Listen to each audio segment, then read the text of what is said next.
Hey everyone, Mark and Steve here. Before we get started today, we want to let you know about Dare to Connect, our new online interactive video platform.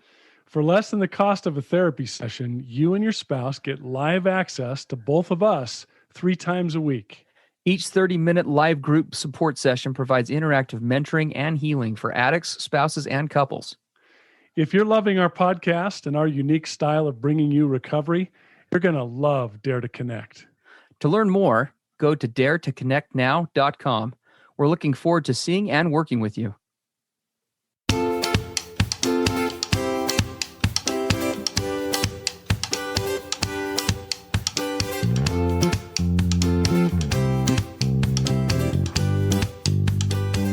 Hey everybody, I'm Steve Moore. And I'm Mark Castleman. We know the pain and heartbreak of porn and sex addiction. And we know the triumph of breaking completely free. Every day, we help our clients find hope and healing. Join us in the fight to take back your life, your marriage, and be stronger than ever. This is the PBSC Squared podcast.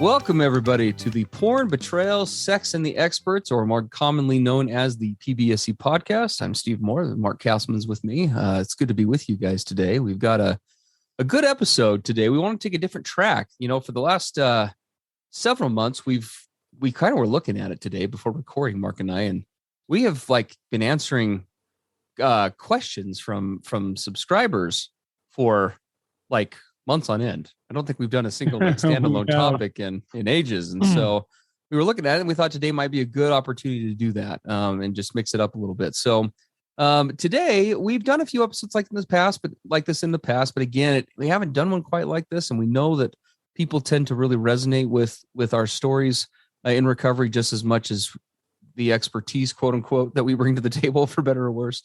And we thought we'd kind of go through that a little bit today through a personal lens. And we wanted to talk about this concept of, how Mark and I, moved as addicts in long-term addiction, kind of made that journey from not as a whole, because that's a humongous story, but specifically around this topic of, being defensive and resistant to change, to kind of switching the dial over to being a proactive force for good in change, right? In the marriage. Because both of us, and if you guys have listened to us for any amount of time, to say that we were resistant in this process is putting it really mildly. We both really, really drug our feet for different reasons that I think many of our addict listeners can resonate, and probably the spouses as well. So we wanted to just talk a little bit about that today and reflect with you, and we'll get where we get with this. We're going to kind of freeform this and see where it goes. Well, and I think one of the important things as we start out on this, Steve, we're going to talk about some specific examples of how Steve and I went from defensiveness to fighting for our marriages in specific areas. But there is a predisposition, a foundational beginning that has to take place before you can be all in on the process we're going to describe today. One of the things that we face when we're stuck in addiction is we naturally come from this place of defensiveness.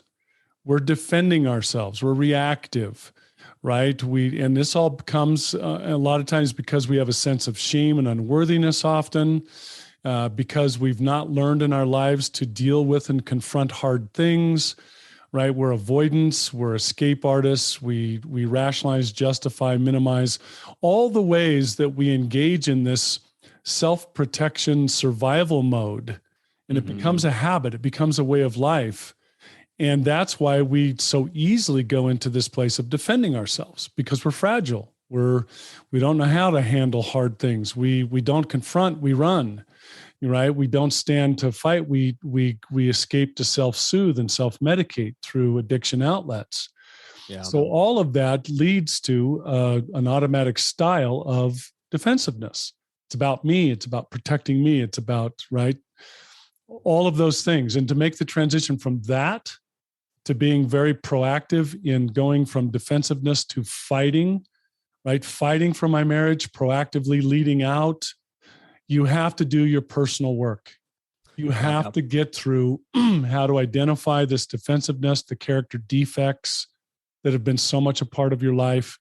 If you don't do that personal work, you can't do what we're describing today. Now, it doesn't mean you have to do all your personal work to perfection and become this, this evolved, amazing, awesome person. Then you can start to fight for your marriage. I'm not saying that, but you at least have to have them working in parallel. I'm working on my personal stuff, which then gives me the foundation to fight for my marriage.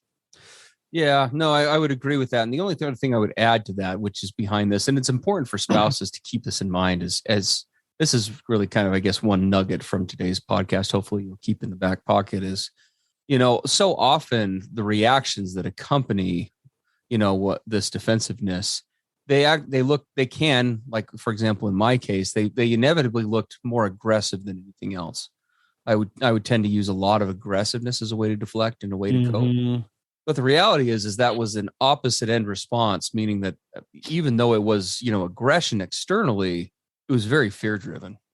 I was scared, right? Not even scared. There was a scared of facing myself. There was a terror of being discovered, right? There was just all of this. There was all this fear kind of pulled into and mixed up with that shame and discomfort. And anyway, just something to kind of keep an eye out for as you're navigating. Yeah, important. It's a paradox because, we wore the mask of confidence and authority and aggressiveness and surety and I'm right, where that mask was completely false because inside we were absolutely terrified. Yeah. And that was our knee-jerk reaction to protect that fragility, to protect that, that fear, that insecurity, all the things. So it's I guess what we're saying to spouses is he's not what he appears to be most often.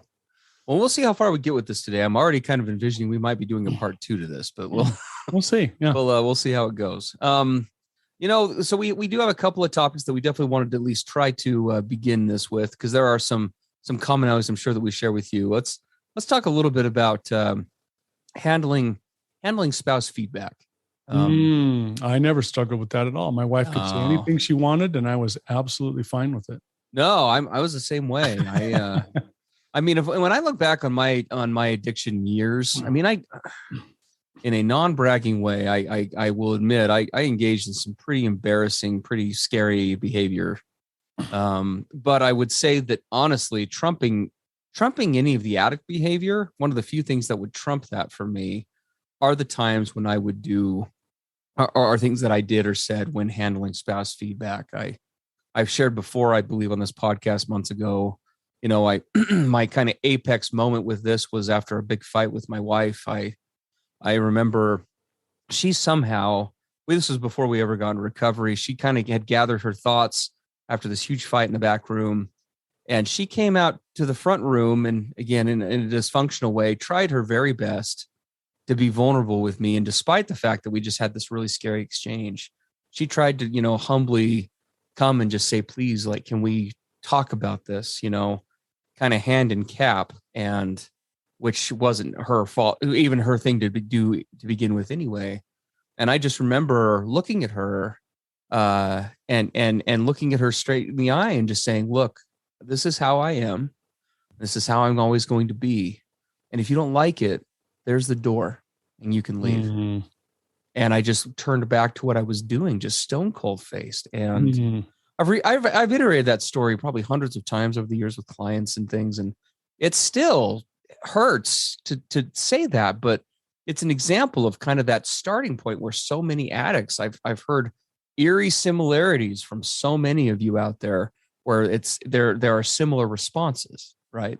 That level of toxicity and venom that comes out as a response to vulnerability. Right? Well, and here's the crazy part. If I look back at myself in those kinds of behaviors, and I honestly try to assess, did I hate my wife in that moment? No. I could actually honestly say that I loved her. Yeah. That I did care about her, that I did want to be with her. And so why this behavior then?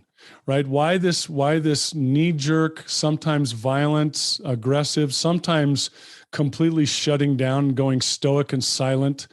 Why do we have those behaviors in response to feedback, input, emotional expression that we're getting from a spouse if we do truly love and care about them? It's a great question, because the expansion of that story, which fits really well into what you're saying, is she did actually leave after I said that. And it was all I could do. I remember where I was sitting at in our old condo. It was all I could do. I heard the door close behind me, and I heard her walking down the hall. She was crying, and I just started sobbing. Just sobbing. I was so disgusted with myself. I couldn't almost believe I'd just done what I'd done. Like, I just was so completely out of character. Even in my worst moments, it was like a reach. And going to your point, Mark, what drives that? There, for me, it was a really twisted concoction, and this will make sense to an addict. It might sound bizarre to other people. A few things that I'll just bullet point and we can talk about if we want to. But the first was, there was a twisted sense of almost duty of, this is my problem and I need to fix myself. And being defensive is a way to shut everybody else out so I can work on it and I can deal with it and I can be the one to handle the consequences. There was a part of me when I said, there's the door. I think there's a really shame-based part of me, a couple of brain cells at that point, we're kind of almost secretly hoping that she would go so she could be free of this monster. Like I was just a horrible person. So that was one. I think another big part of that was definitely just that absolute averseness that I, as an addict, and I think all of us carry, to vulnerability, right? I lived in a place of darkness, and here she comes in shining like a beacon of vulnerability. And I'm just like a vampire recoiling to the light. Right. Like, really, it's just like, this is so foreign to me. I will do anything not to do this with you right now. Right. I will do anything or say anything to get away from this. Well, and it's why the personal work's so important, because what happens when you're in that addict mode is that any feedback your spouse is going to give, I mean, it doesn't have to be obvious stuff like she's screaming and yelling and she's attacking you. No. She could actually be talking nice, but speaking truth and confronting things directly. And you find yourself literally feeling attacked. She's attacking. She's attacking me, right? Everything goes to it's attack. Mm-hmm. And we immediately go into this, throwing up walls and resistance and defensive stuff, because we interpret all of it as an attack. And why do we do that? Because inside we're fragile. We don't have resilience. We haven't learned to stand toe to toe, to go head to head, and to allow open expression without taking it so immediately personal, right? Immediately it's an attack on my worth, my value as a man, whether I'm successful, how she's perceiving me, I'm a failure. Right? Look how that survival brain of ours, that addict brain, immediately says attack. This is purely attack. Well, can I tell you? I think that too, and maybe many of you can relate. Mark, I know you and I have talked about this. When my wife would get angry back, it made it easier for me, because now we were both being less vulnerable. Yeah, it was almost like I was more acclimated to that. When she would come in being vulnerable, that's when the more intense reactions would come out, because that was way scarier. Right. Interesting. See, I was the opposite. When my wife would finally, and she's very, very calm, very even keeled. When she would finally get angry, man, I would shut down entirely, because it's like, who is showing up now? So isn't that interesting that was an opposite effect for us? But that's to show you how complex this can be, how different it is for all of us. But how do we get ourselves into the place where we can handle spouse feedback, spouse emotional expressing, spouse blow-ups, whatever it is? And by the way, I consider all of those to be feedback. Mm-hmm. Even if a spouse is angry and screaming, she's giving feedback, and the only way she knows how to do it in that moment. Yes. How do I handle it? It's a great question. I'm thinking back on my early recovery days, and I think for me, again, this just demonstrates my level of sad stubbornness, but I got to a point where I think we say this often on here, but I really had tried everything else, Mark, honestly. I tried every other tack, every other approach, nothing worked, right? Every method that Steve's brain tried to employ just made me sadder. It was ruining my marriage more. Like, it wasn't, I was so stubborn. There wasn't even an acceptance of a new idea. It was a resignation to the fact that just everything else sucked. So you had literally exhausted every possible particle of Steve's way. Oh yeah, I tried to victimize. I tried to be aggressive. I tried these different. And Brittany was finally done. That's my wife's name, Brittany. She was starting to learn about boundaries and learning how to have her own voice. And it was becoming rapidly clear that party that my addict had been holding, I've said it before on here, how almost like there'd been kind of club music playing in the background the whole time. And it was like when she started to find her voice and confront me on this stuff, it was almost like that show where you hear like like where someone cuts off the music. Yeah. And it was kind of like, oh, like this like, real dun dun dun. Yeah. These old childish tricks, Steve, these old childish ways of dealing with stuff isn't going to work for you. He's not going to put up with it anymore. No way. Yeah. So that's my sad journey. How about you? Well, mine's kind of the same. Mine was more just shutting down, going stoic, disappearing, avoiding, going silent, refusing to interact, refusing to respond, refusing to do anything. Yeah. Or if I did start to respond, it was always in victim mode. Woe is me. I'm a loser. You're right. I'm a piece of crap. You should leave me. Right. All that stuff. But the thing that started to change for me, obviously, as I started to do my own personal work and develop a true sense of self-identity, of self-worth, of authenticity. Who am I? Right. I'm unconditionally lovable. I'm unconditionally valuable. I started to work on all of those things, which was a lot of looking at past, long time baggage. I started to get to the place where I actually began to feel myself, what we often talk about on here, a willingness to begin to actually lean in. I remember the first time I did it, when I felt myself moving toward my wife in one of those heated situations, it really took me off guard. Like there's a little voice saying, Mark, what are you doing? You're leaning in. Run. Yeah. And I'm like, no, we're hanging in here. We're going to stand toe to toe. We're going to do this. And what I found is I started to be willing to lean in and what I like to call receive what she was offering. And even if she was angry, even if she was lashing out, it was still an offering to be received by me. I like to call it, she was making a bid for connection in the only way that she knew how to in that moment. And was I willing to see that, to open myself? Hey, my wife is having extreme emotion right now. She's being really intense. This must be really, really important and critical to her, or she wouldn't be behaving this way. So can I lean in to be open to and willing to see what this is really about?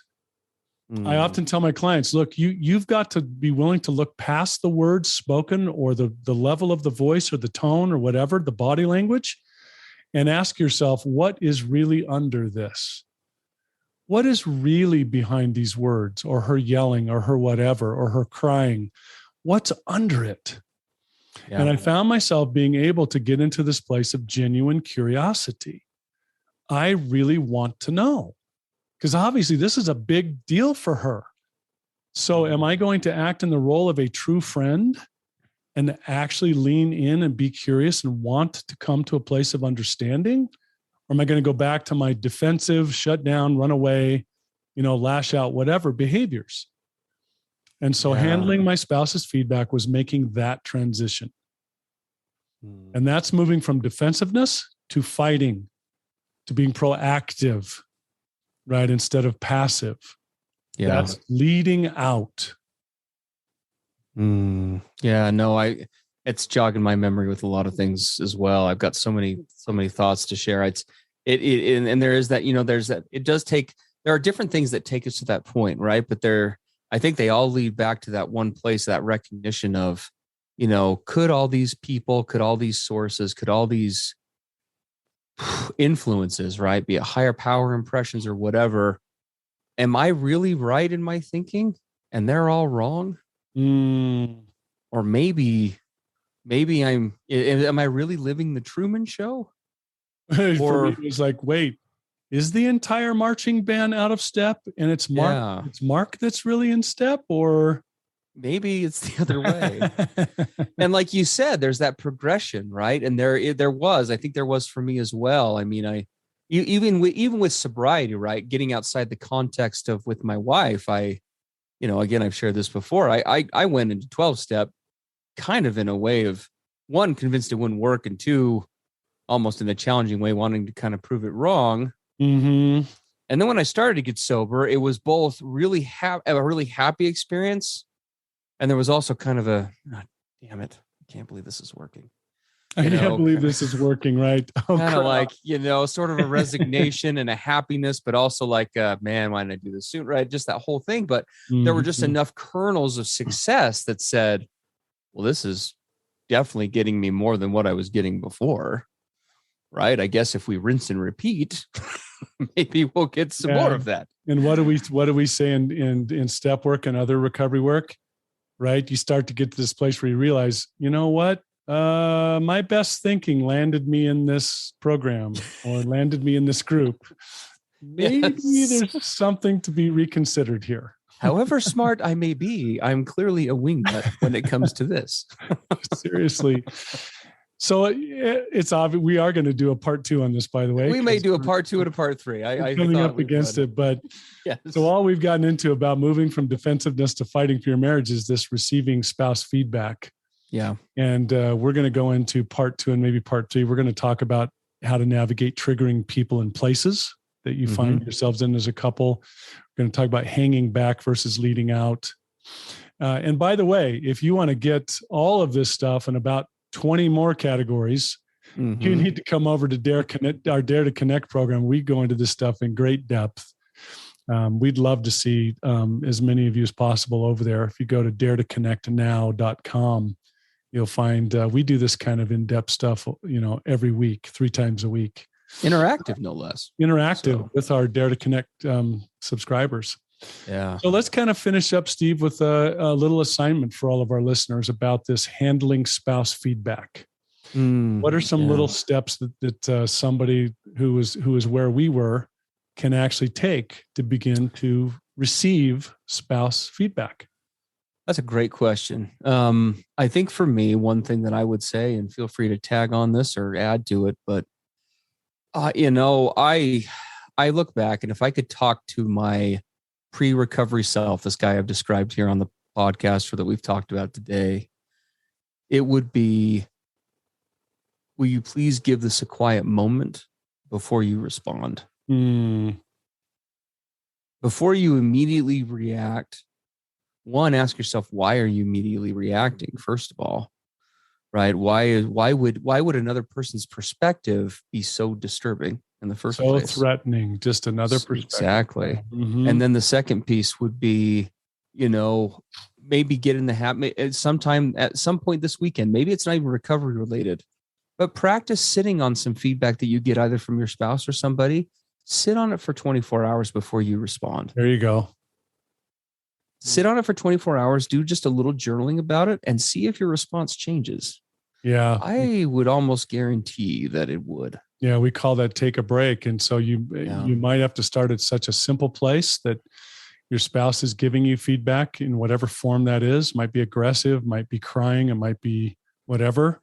And instead of immediately doing what you've done in the past, defending, going to war, whatever, you just say, you know what? I really need to think about that. Can you give me some time to really ponder on what you've just said? Can we get back together tomorrow at 4:00? Right? Hit the pause button. Well, and I think that would be a really good, and I know that to some of you, maybe even to some spouses, this may sound sort of like, well, no crap, Sherlock, like of course, like that would be good, but do keep in mind, not making an excuse, but for those who struggle or have struggled like Mark and I have, which would probably be many of you out there, being non-reactive in a situation like that feels kind of like you're trying to part the Red Sea. Yeah, if you've not done it before. So try slowing that down a little more than you have before and see how it impacts the initial response that you would have had. Not just what you would have said or done, but how you would have felt versus sitting on it for a minute. Yeah. Yeah. How's it different 24 hours later?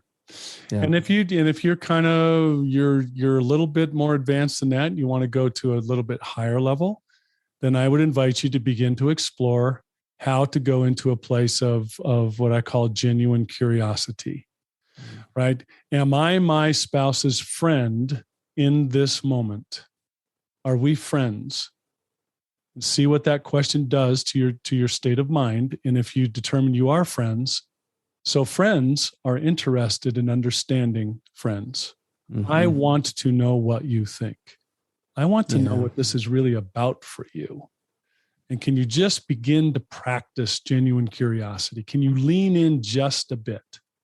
Where you would run or fight or do whatever, can you just move toward just for a minute and see what it's like to invite that curiosity to be your main motivation? Yeah, absolutely. Guys, have a great rest of your day. As always, please feel free to submit us questions or thoughts or feedback about the podcast at pbscpodcast.com. We look forward to hearing from you guys and look forward to seeing you on Dare Connect and seeing you next week as well. Yeah, we'll come back in part 2 of this. Awesome. Take care, guys. See ya. Everything expressed on the PBSC podcast are the opinions of the hosts and the participants and is for informational and educational purposes only. This podcast should not be considered mental health therapy or as a substitute thereof. It is strongly recommended that you seek out the clinical guidance of an individual qualified mental health professional. If you're experiencing thoughts of suicide, self-harm, or a desire to harm others, please dial 911 or go to your nearest emergency room.